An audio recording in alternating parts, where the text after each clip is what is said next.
a exigir, como no Brasil, uma reforma política profunda que queremos. Muito obrigado, nobre líder. Concedo pela liderança da oposição, nobre líder José Guimarães. Vossa Excelência tem regimentalmente 9 minutos. Senhor presidente. Agora é a hora dos líderes. Depois, se der tempo, eu vou dar a palavra a todo mundo até às 8 horas. Intercala, presidente.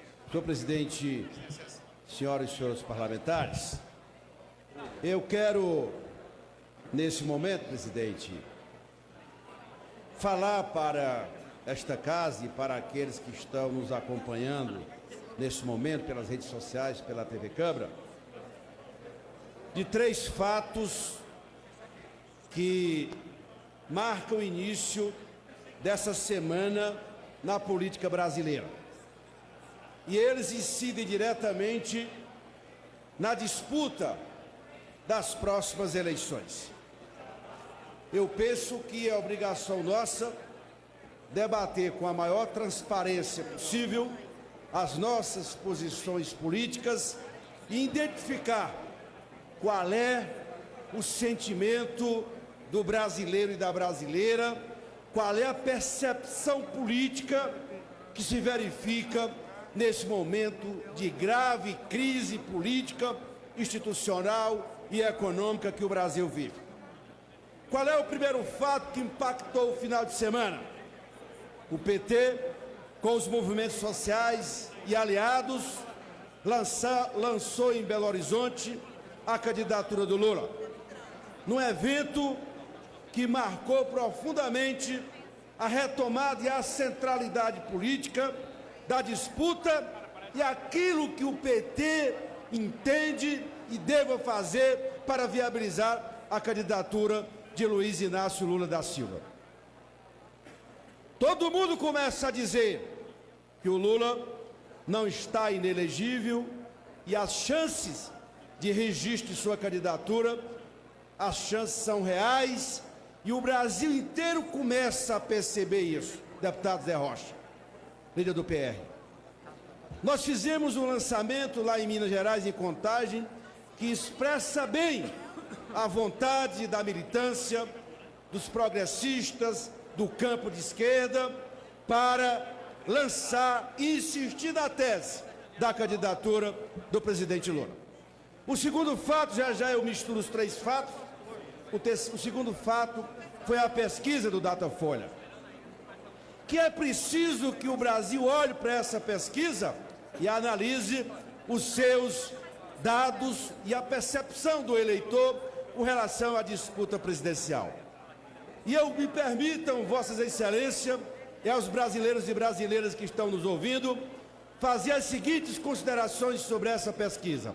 A primeira delas, um jornalista, o colunista da Folha de São Paulo, falou assim: o Lula preso político, ele dita o ritmo da eleição. E essa é a percepção do eleitor brasileiro. Porque diz lá que se Lula candidato, ele tem no primeiro turno 30% e no segundo turno vai para 49% e chega a mais de 60% dos votos válidos.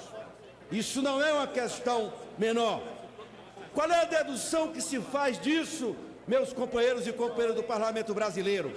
E qualquer tentativa de retirar juridicamente o Lula dessa eleição, essa eleição está comprometida do ponto de vista da crise, porque é o prolongamento da crise. Já imaginaram alguém ser eleito presidente sem um concurso do Lula? Pela fortaleza que ele expressa, pelo que ele representa, independente de Vossas Excelências, alguns aqui, muitos aqui, nem votarem nem gostarem por razões que eu não estou discutindo aqui. O que eu estou discutindo é que a candidatura do Lula é uma expressão importante e majoritária no segundo turno do desejo dos brasileiros e brasileiras de escolher livremente o próximo presidente. Outra conclusão importante da pesquisa é que as pessoas falam assim: o eleitor não vai votar. As pessoas estão muito descrentes da política. Mas tem um dado da pesquisa que é muito relevante, deputado Afonso Florencio, lá da Bahia. É que 45% dos entrevistados dizem acham que a vida pode melhorar após a eleição. Isso é um dado muito significativo, né? E outro dado da pesquisa que esse chocou muita gente: 62% das pessoas estão arrependidas com o impeachment. E eu fico assim imaginando, alguns deputados do PT não foram ao Belo Horizonte. Onde eu andei, deputado Afonso, Belo Horizonte? Olha, o povo brasileiro não gosta de injustiça.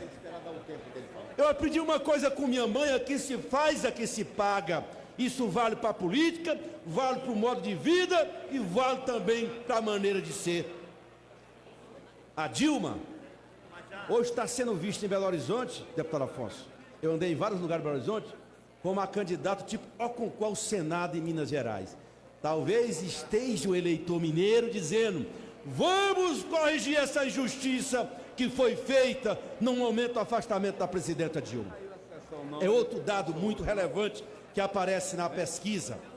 Outro dado interessante: quais são os políticos que estão com prestígio para influenciar o eleitorado brasileiro?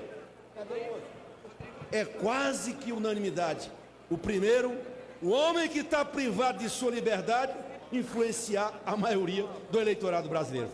Eu fico me perguntando, será que essa gente que está dizendo que o Lula não pode ser candidato não se dá conta de que essa eleição, para ela ter o resultado, para retomar a governabilidade do país, a legitimidade, precisa eleger alguém que tenha capacidade política, meus queridos deputados da bancada do PT, que tenha capacidade política de reconstrução e de unir o país?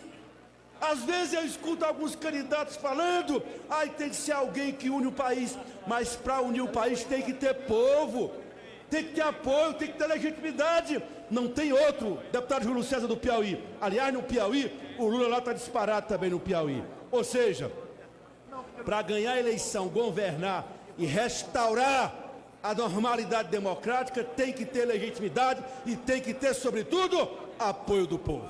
Isso é muito relevante.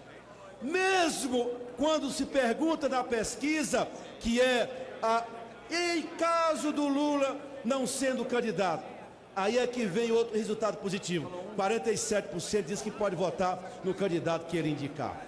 O que eu quero dizer nessa minha fala aqui é que isso tudo, deputado Admilson Rodrigues, você que foi, Vossa Excelência que foi prefeito de Belém, isso tudo é a expressão de uma ideia que está impregnada na sociedade brasileira, que as pessoas clamam e entendem que o Lula é esperança, o Lula é futuro, o Lula sinaliza uma mudança programática do que está acontecendo no país. O país está aos frangalhos. O desmonte do Estado Nacional está sendo todo dia feito, como se fez recentemente, estão fazendo com a Petrobras, com a privatização da Eletrobras. Todo dia é uma tentativa de lapidar aquelas conquistas que foram centrais na conquista da cidadania no Brasil. Todo dia é uma ação, são os decretos que são feitos, são a diminuição do papel do Estado. Aliás, as pesquisas também dizem, meus caros deputados e deputadas, é que a população quer mais Estado, quer Estado indutor, planejador da economia brasileira. As pessoas querem mudança, sim, do sistema político brasileiro, porque esse é o responsável por tudo que está acontecendo no Brasil. Eu estou absolutamente convencido, senhores parlamentares do Brasil inteiro, há um caminho a ser percorrido, porque a crise é de grandes proporções. O país está chocado com o que está acontecendo e o país está dizendo para nós todos: tem um caminho. É por isso que o país todo clama por Lula livre e Lula candidato à presidência da República. Qualquer outro caminho, não se retoma a governabilidade, não se restaura a democracia. Muito obrigado, nobre líder. Conceda a palavra ao próximo líder, Orlando Silva, do PE.